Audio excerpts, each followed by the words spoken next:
वालेकुम गाइस, कैसे हैं आप? उम्मीद करते हैं आप सब खैरियत से होंगे, खुश होंगे और हमारी दुआ है कि हमेशा खुश रहें, हंसते और मुस्कुराते रहें। मेरा नाम है रहमान अनवर और मैं हूं मोहम्मद सुहैब और मैं ज़फ़र इकबाल और देखने जा रहे हैं इलेक्शन रिज़ल्ट 2024। तो देखते हैं वीडियो। अगर वीडियो पसंद आए वीडियो को लाइक, चैनल को सब्सक्राइब ज़रूर कीजिएगा। तो देखते हैं।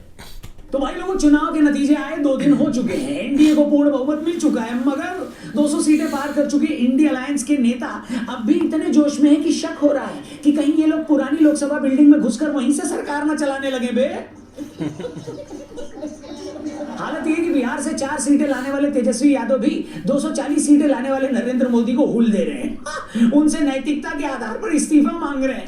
जिस आम आदमी पार्टी की दिल्ली में सरकार है, जो कांग्रेस के साथ दिल्ली की 7 सीटें हार गई, वो भी इन नतीजों को मोदी की हार बता रही है। ओ बाबा, उठा ले रे बाबा, उठा ले। और नतीजों से पहले सुबह शाम रूह अफ़ज़ा पीकर ईवीएम को कोसने वाले ईवीएम पर ऐसे चुप बैठे हैं जैसे नई ब्याही बहू कमरे में अचानक जेठ जी के आने पर चुप हो जाती है। कल तक उल्टा और कमीनी के ताने सुनकर ही देश की सारी ईवीएम अचानक से आज लाल चूड़ियां पहनकर एकदम पवित्र हो गई हैं। कल तक जो पार्टियां बीजेपी को ताने देती थी कि अरे ये तो दूसरों की सरकार तोड़ती, आज वही पार्टियां दिल जले आशिक की तरह नीतीश कुमार को फेरों से पहले भगा ले जाने की धमकियां दे रही हैं। वाह, मजे की बात यह है कि सारी दुनिया इस बात की चर्चा कर रही है कि नीतीश बाबू कहीं भी जा सकते हैं, उनका कोई भरोसा नहीं, वो कभी भी पलट सकते हैं। और नीतीश बाबू इन सारी अफवाहों का खंडन भी नहीं कर रहे हैं, मानो अपने पलट जाने को कॉम्प्लीमेंट के तौर पर ले रहे हो और इस बात को तारीफ के तौर पर ले रहे हो कि हाँ भैया, मेरा कोई दीन ईमान नहीं है, मैं तो कहीं भी जा सकता हूँ। इस सारे रोने स्यापे के बीच बहुत सारे लोग इस बात की चिंता में सूख कर आधे हो गए हैं कि मोदी जी गठबंधन की सरकार कैसे चलाएंगे, मोदी जी यूसीसी से लेकर एनआरसी को कैसे लागू करेंगे। बीजेपी फैंस इस बात से घबराए हुए हैं कि गठबंधन की सरकार की ये जालिम दुनिया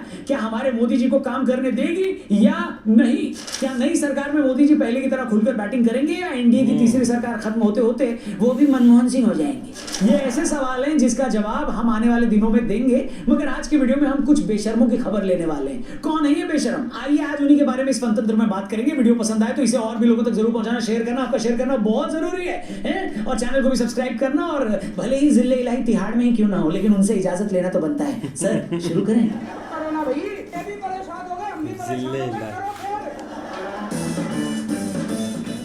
नमस्कार दोस्तों, मैं हूं रौनक और आप देख रहे हैं फनतंत्र। दोस्तों, जैसे हिट एंड रन वाले ड्राइवर होते हैं ना, वैसे ही इस देश में बहुत सारे हिट एंड रन विश्लेषक भी। ये बेशर्मों की वो कौम है जो कुछ भी बोलकर निकल लेती है और उन्हें लगता है कि बाद में कौन ही इन्हें कुछ कहेगा, है कि नहीं। वैसे लोगों के बारे में डिटेल में बात करेंगे और उनकी पोल पट्टी खोलेंगे, लेकिन उससे पहले आपकी थोड़ी कमाई करवा देते हैं। क्या ना, हर इंसान का लाइफ में अपना अपना ओपिनियन होता है और वो ओपिनियन यहाँ वहाँ वेस्ट नहीं करना चाहिए। सही जगह पे ओपिनियन दो और ढेरों प्राइजेस और पैसे जीतो, और वो सही जगह है प्रोबो ऐप। डिस्क्रिप्शन में इस ऐप का लिंक दिया, उस पर क्लिक करके आप इसको डाउनलोड करिए और उस पर आपको कई सारे सवाल मिल जाएंगे, कई सारी कैटेगरीज मिल जाएंगी। सिर्फ हाँ या ना में आपको अपना ओपिनियन देना। जैसे एक सवाल आपको वहां पर मिलेगा कि क्या वर्ल्ड कप में इंडिया पाकिस्तान का जो मुकाबला 9 तारीख को होने वाला है, इंडिया जीतेगी? मैंने तो येस पे क्लिक किया है और मैं इंडिया को चीयर भी कर रहा हूँ। आपको क्या लगता है? आप भी अपना ओपिनियन दो। क्या 10 तारीख को साउथ अफ्रीका बांग्लादेश के सामने जीतेगी, हाँ या ना?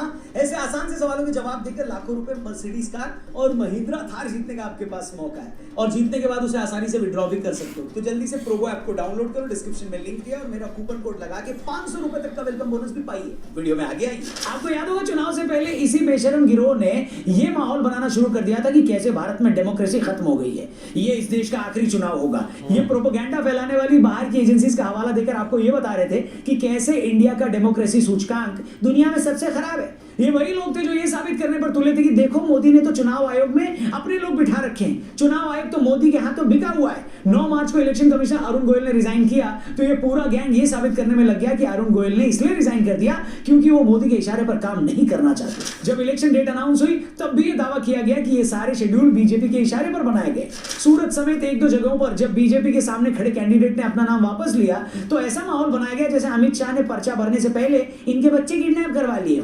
कहा गया कि बीजेपी तो चुनाव होने ही नहीं देना चाहती। इसके अलावा ईवीएम पर लगातार सवाल उठाते रहना तो इस गैंग का फेवरेट टाइम पास हो गया। 2014 में लोकसभा चुनाव हारने के बाद से लगातार हर चुनावी हार के बाद ये लोग ईवीएम को चरित्रहीन बता देते थे। कहते थे कि बीजेपी ईवीएम हैक करती है। चुनाव आयोग ने खुला चैलेंज दे दिया कि भाई लोगों, तुम्हें अगर सच में लगता है कि ईवीएम से छेड़खानी करना उतना ही आसान है जितना आलू के पराठे बनाना, तो आओ 2-4 पराठे बनाकर हमें भी खिला दो। हमने तब भी आपको बताया था कि उस वक्त भी एक भी पार्टी ने इलेक्शन कमीशन का चैलेंज एक्सेप्ट नहीं किया था। बट आज जब 2024 के चुनावी नतीजे आ गए हैं, जिसमें सारे अनुमानों को झूठा साबित करके इंडिया अलायंस को 200 से ज्यादा सीटें मिल गई हैं, तो यही लोग खुद को शाबाशी देने में लगे हुए हैं। बोल रहे हैं कि हमने तो पहले ही साबित कर दिया था कि मोदी की तानाशाही खत्म होने वाली है। तो आज के वीडियो में हम इन्हीं दोगलों से ये पूछना चाहेंगे कि ओए चचा, अब तो इलेक्शन रिजल्ट आ गया है, कांग्रेस को 100 सीटें भी मिल गई हैं, बीजेपी अपने लेवल पर 272 सीटें भी नहीं ला पाई है। अब क्या कहोगे? क्या अब भी तुम्हें लगता है चुनाव आयोग ने गड़बड़ी की? क्या अब भी कहोगे कि कांग्रेस इसलिए 100 सीटें लेकर आई है क्योंकि राहुल ने पेचकस और पाना लेकर ईवीएम हैक कर दी थी? यूपी और राजस्थान जैसे स्टेट में बीजेपी को 40 सीटों का नुकसान हो गया। क्या अब भी तुम्हें लगता है कि मोदी तानाशाह है? फैजाबाद ये यूं गए कि अयोध्या जैसी सीट पर भी बीजेपी हार गई, तो क्या अब भी तुम्हें लगता है कि बीजेपी को सिर्फ राम के नाम पर वोट मिल रहा है? कुछ तो बोलो दोगलों, कुछ तो बोलो। अगर चुनाव से पहले तुम कह रहे थे कि ईवीएम हैक होती है, तो अब बताओ हुई कि नहीं हुई? अगर तब तुम ये कह रहे थे कि दूसरे कैंडिडेट्स को डराया धमकाया जा रहा है, तो अब गिनकर बताओ कि कितनों को डराया धमकाया गया। तब तो तुम कह रहे थे कि इलेक्शन कमीशन मैनिपुलेट कर रहा है, अब बताओ कि इलेक्शन कमीशन ने ऐसा किया या नहीं? तब तो तुम चंद व्यूज के लिए पूरी दुनिया में भारत की इमेज की धज्जियां उड़ा रहे थे, और आज जब रिजल्ट सामने आया तो शुतुरमुर्ग की तरह सिर जमीन में धंसा कर बैठ गए हो। ये कतई एक नंबर के चू ट्यूबर्स हैं। जी हाँ, 2 लोग होते हैं दुनिया में, एक होता है यूट्यूबर और दूसरा होता है चू ट्यूबर। अगर किसी ऐसे चू ट्यूबर को जानते हैं तो उस तक ये वीडियो जरूर पहुंचाएं और उसका नाम भी कमेंट सेक्शन में जरूर लिखें। वीडियो में आगे बढ़ते हैं। मैं दावा करता हूं कि ये ऐसे दोगले हैं जो इस पर एक शब्द भी नहीं बोलेंगे जिसके बारे में हमने अभी ऊपर बात करी। बोलने को अगर इनके होंठ भी फड़फड़ाए तब भी अपना पैर मुंह में ठूस लेंगे, लेकिन जबान नहीं खोलेंगे। दरअसल ऐसे दोगलों के साथ दिक्कत ये है ना कि ये देश की जनता को देश की जनता से ज्यादा समझते हैं। इन्हें लगता है कि अगर बीजेपी जीत गई तो जरूर उसने गड़बड़ी की होगी, क्योंकि जनता तो भूलकर भी उसे वोट नहीं दे सकती ना। इसलिए ये पहले से ही गड़बड़ी का सारा माहौल बना लेते हैं कि देखो ईवीएम हैक होती है, चुनाव आयोग बिका हुआ है, मिला हुआ है, कैंडिडेट डराए गए, ताकि कल को बीजेपी या एनडीए जीत जाए तो ये दावा कर सकेंगे देखो हमने तो पहले ही कहा था कि सब पहले से ही सेट है। मगर ये इस लेवल के बेशरम है ना कि आज जब रिजल्ट थोड़े बहुत इनके फेवर में आए हैं तो उस बारे में एक शब्द भी नहीं बोलेंगे, या इतने बड़े बेशरम है कि दावा कर देंगे कि बीजेपी ईवीएम हैक करने वाली थी मगर इनकी डर से नहीं किया। अब उल्टा ये क्लेम करने लगे हैं कि हमने तो पहले ही कहा था कि बीजेपी इस बार हारने वाली है।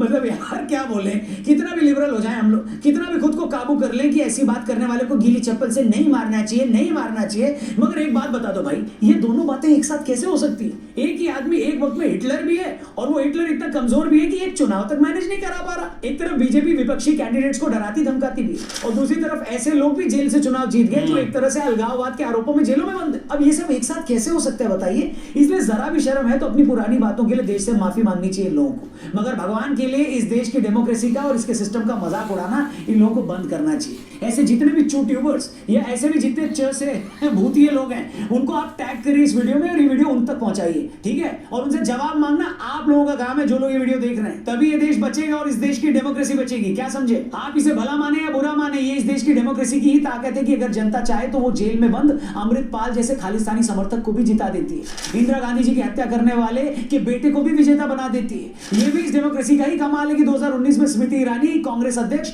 राहुल गांधी को अमेठी से हरा देती हैं और अगले ही चुनाव में 5 साल खूब काम करने के बावजूद वो उसी अमेठी से राहुल गांधी के सो कॉल्ड पीए से हार जाती है। जिस अयोध्या से राम मंदिर की प्राण प्रतिष्ठा के साथ ही बीजेपी लोकसभा चुनाव का शंखनाद करती है, जिस अयोध्या को रातों रात एयरपोर्ट की सौगात मिलती है, बीजेपी सरकार जिसके विकास के लिए लाखों करोड़ों रुपए पानी की तरह बहा देती है, बाद में वही बीजेपी उसी अयोध्या से हार भी जाती है। अब आपको लोकतंत्र की ताकत का इससे बड़ा सबूत और कोई चाहिए? भारत की डेमोक्रेसी की ट्रांसपेरेंसी का इससे बड़ा सबूत और क्या होगा कि जो यूपी बीजेपी के लिए सबसे जरूरी स्टेट था, जहां 70 सीटें आने पर वो खुद सरकार बना भी सकती थी, जिस यूपी में खुद बीजेपी की 7 साल से सरकार है, उसी यूपी में बीजेपी 35 सीटें भी नहीं ला पाई।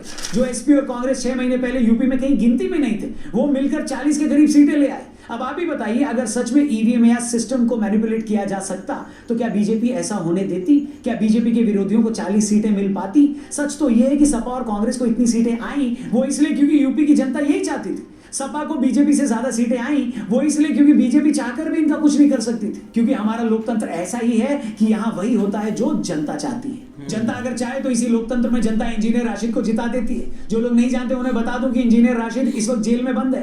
उन पर आतंकवादियों के लिए फंड्स इकट्ठा करने का इल्जाम है। उन्हें बारामूला की जनता ने 5.25 लाख वोट दिए हैं और उन्होंने उमर अब्दुल्ला को 2.25 लाख वोट से हरा दिया।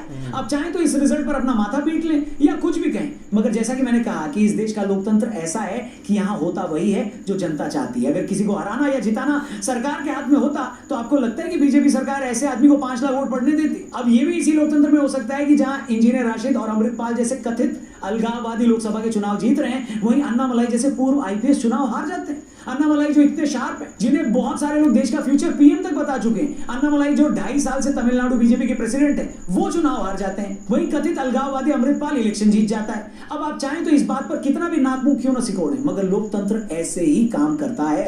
अब ठीक यही बात बीजेपी को भी दिन रात गाली देने वाले लोग भी नहीं समझते। अरे भैया, माना आपको मोदी पसंद नहीं है, बीजेपी की नीतियां पसंद नहीं है, हिंदुत्व की बात पसंद नहीं है, मगर अपने छोटे से भेजे में ये बड़ी सी बात घुसा लो कि तुम्हारी तमाम पसंद नापसंद के बावजूद बीजेपी अगर जीतती है तो जनता की वजह से ही जीतती है, न कि किसी ईवीएम फ्रॉड से या चुनाव आयोग की गड़बड़ी से। जैसे बहुत सारे लोगों को अमृतपाल इंजीनियर राशिद की जीत हजम नहीं हो रही है, फिर भी वो उसे जनता का फैसला मानकर सर माथे पर रख रहे हैं, उसका सम्मान कर रहे हैं। तो ऐसी ही तमीज ये लोग क्यों नहीं सीखते? मानता हूं शर्म के बाद तमीज दूसरा ऐसा शब्द है जिससे तुम्हारा कोई परिचय नहीं है, मगर इंसान हो या वोकैबुलरी, नई लोगों और नए शब्दों से दोस्ती करने की कोई उम्र नहीं होती भैया। इसलिए वक्त आ गया कि तुम भी शर्म, तमीज, ईमानदारी ऐसे शब्दों को फ्रेंड रिक्वेस्ट भेजो और बेशर्मी, निर्लज्जता और दोगलेपन जैसे अपने पुराने दोस्तों के घर आना जाना बंद करो। मैं जानता हूं गंदी आदतें और गंदे दोस्त बड़ी मुश्किल से छूटते हैं, मगर अपनी दिमागी सेहत को ठीक करने के लिए तुम्हें इतना तो करना ही पड़ेगा। गजब बेइज्जती है। मैं फिर से दोहरा रहा हूं, इसमें कोई दो राय नहीं है कि इस बार कांग्रेस और इंडी गठबंधन ने बहुत अच्छा परफॉर्म किया है। एक साथ 27 पार्टियों के मिलकर बीजेपी के खिलाफ लड़ने का फैसला सही साबित हुआ कुछ हद तक। यही वजह है कि इंडी गठबंधन को पिछली बार के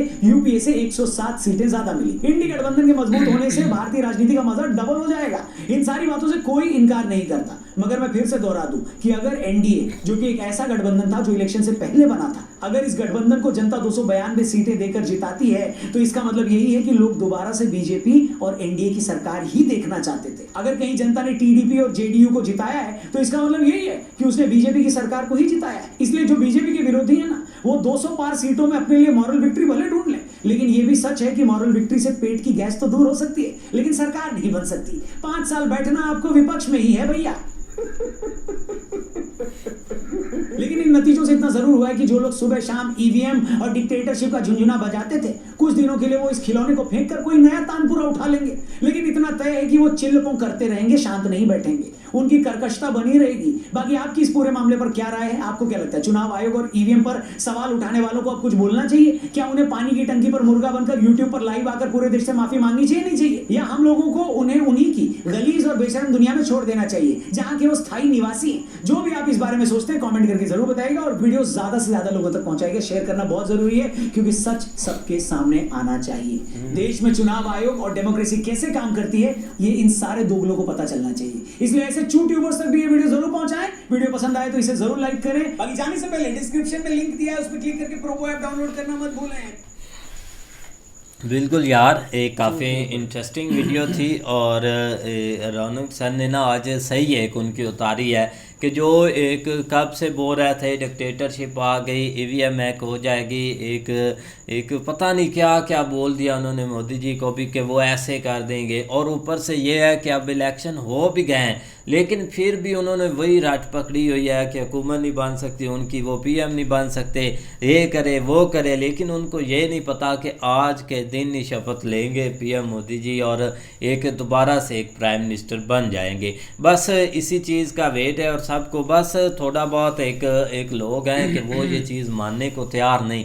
मतलब एक चीज़ें हो भी गई लेकिन फिर वो अपने अपना दिमाग को समझा रहे हैं कि नहीं ऐसा हुआ, ये ऐसे नहीं हो सकता, बस बन जाएंगे आज वो प्राइम मिनिस्टर, शपथ ले लें। नहीं वाकई यार, एक बहुत बड़ा एक इलेक्शन हुआ है, एक डेमोक्रेसी की भाई एक मिसाल लोग दे रहे हैं। मैं कल एक देख रहा था कि एलोन मस्क ने भी एक ट्वीट किया हुआ था कि मुबारक हो कि मतलब कि इतना बड़ा इलेक्शन और एक बहुत बड़ी एक डेमोक्रेसी है जिसमें भाई एक इलेक्शन हुआ, पीएम मोदी जी को बोल रहे थे।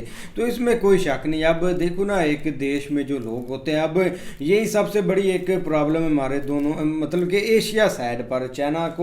चाइना में तो शायद उधर तो है एक डिक्टेटरशिप, उधर का हुआ सब कुछ होता है। लेकिन ख़ास करके एक इंडिया पर आए तो भाई एक काफ़ी ना एक चीज़ें हमें देखने को मिलती है। एक बहुत बड़ा देश है और एक इलेक्शन करवाना वो भी सबसे एक बहुत बड़ी बात होती है। अब 1-1.5 महीने तक तो भाई एक इलेक्शन चलते रहे तो एक ये चीज़ें चलती रहती है कि यार ये प्रॉब्लम हमारी बहुत बड़ी है कि अगर जीत गए तो कोई नाम ही नहीं लेता किसी चीज़ का, अगर हार गए तो कभी एक ईवीएम को एक ब्लेम करेंगे, कभी इलेक्शन कमीशन को ब्लेम करेंगे, लेकिन जब जीत जाएंगे तो ऐसे चुप कर कर बैठ जाएंगे। इस दफ़ा काफ़ी एक अच्छे रिजल्ट आए और जो लोग मतलब कि नहीं चाहते थे ऐसी चीज़ें उन्होंने भी एक देखी है, हर चीज़ हो चुकी है। अब देखो ना एक जेल में भी जो लोग थे उनको भी एक इलेक्शन भाई जितवा दिया है। नहीं देखो ना, यही एक डेमोक्रेसी की एक पिक्चर होती है कि एक हर बंदे के पास इख्तियार है कि वो एक इलेक्शन लड़ सकता है और जनता के पास इख्तियार है कि जिसको चाहे वो एक चूज़ कर सकती है। लेकिन यकीन करो एक ऐसा माहौल बना दिया गया था और ऐसा और लग भी रहा था कि शायद जिस तरह का एक माहौल बना हुआ है एक डिक्टेटरशिप की तरफ मुल्क निकल भी रहा है। उसकी वजह क्या है? क्योंकि जिस तरह एक ईवीएम मशीन के ऊपर एक ब्लेम लग रहा था, इलेक्शन कमिश्नर जो है ना वो जो थोड़े से जिनका गठबंधन जो है ना वो बीजेपी के साथ जोड़ा जा रहा था, इस तरह करके जो है ना वो चीज़ें आस्ता आस्ता खास कर एक इन टाइम एक गजरीवाल वाला एक वाक़या हो गया जिस वजह से लोग यही समझ रहे थे कि एक अपने मुखालफिन को जेल में डाल के जो है ना वो इलेक्शन लड़ा जा रहा है। हालांकि अगर देखा जाए तो जैसे ही एक इलेक्शन डेट अनाउंस हुई है केजरीवाल को एक भी बेल मिली है, उसने फुल अपनी कंपेन की, इलेक्शन लड़ा है, उसके बाद अपना जो है ना वो वापस एक जेल में एक जो भी उनको सजा हुई थी वो एक भुगत रहे हैं। लेकिन ये एक डेमोक्रेसी की प्योर पिक्चर होती है क्योंकि अभी इन्होंने डिक्टेटरशिप यार देखी नहीं है। हम तो चाहते हैं कि कोई बंदा इस तरह का सीन देखे भी ना, क्योंकि अभी आप थोड़ा सा पीछे चले जाएं, फरवरी में हमारे इलेक्शन हुए हैं, आप ये अंदाज़ा लगा लें कि पूरा एक दिन प्लस जो है ना वो रात या नेक्स्ट डे तक हमारे इधर इंटरनेट बंद था, कोई असेस नहीं थी कि हम देख सके कि कहाँ से रिजल्ट है, कहाँ जो एक फीड किया जा रहा था चैनल्स के ऊपर वही हम एक मान भी रहे थे, लेकिन एक्चुअल पिक्चर जो है ना वो किसी को नहीं पता थी। उसके अलावा एक दूसरी एक पार्टी वो कागज़ उसके नहीं, जो मतलब एक नामजद लोग हैं उनके कागज़ नहीं जमा करा सकते थे, ना वो कंपेन कर सकते थे, मतलब इस हद तक उनके ऊपर एक ज़बरदस्ती। लेकिन जब रिजल्ट है, हालांकि वो जीत रहे थे, उनके ज़बरदस्ती रिजल्ट इस हद तक जो है ना वो एक हमने फेस किया हुआ। तो इन बेचारों ने अभी देखे नहीं है ना, ये हम तो चाहते हैं कि कोई साइड के ऊपर आए ना, लेकिन भाई आपको इस चीज़ के ऊपर गर्व होना चाहिए कि आपका मुल्क एक डेमोक्रेटिक मुल्क है। और वर्ल्ड के लीडर्स, हमने जिस तरह एलन मस्क की बात करें, उनके बाकी लीडर्स ने भी इसका जिक्र किया, तो ये एक भाई गर्व। बाकी भाई इनको कोई नहीं है, अगर ये हार जाते तो इन्होंने बोले आप जीत गए, इसका किसी ने जिक्र भी नहीं करना। आप हर कोई खुशियाँ मना रहा है, अब यही है कि उसको तोड़ लें, इसको तोड़ लें, इस चीज़ के ऊपर हर किसी का फोकस है। ये नहीं कहना कि यार हमने एक अच्छे इलेक्शन देखे हैं और इसमें जो है ना वो मतलब दाद देनी चाहिए एक जिन्होंने इलेक्शन अरेंज किया है। बिल्कुल यार, काफ़ी इंटरेस्टिंग वीडियो थी, उम्मीद करते हैं आपको पसंद आएगी। अगर पसंद आए वीडियो को लाइक, चैनल को सब्सक्राइब ज़रूर कीजिएगा। मिलते हैं नई वीडियो के साथ, तब तक के लिए अल्लाह हाफ़िज़।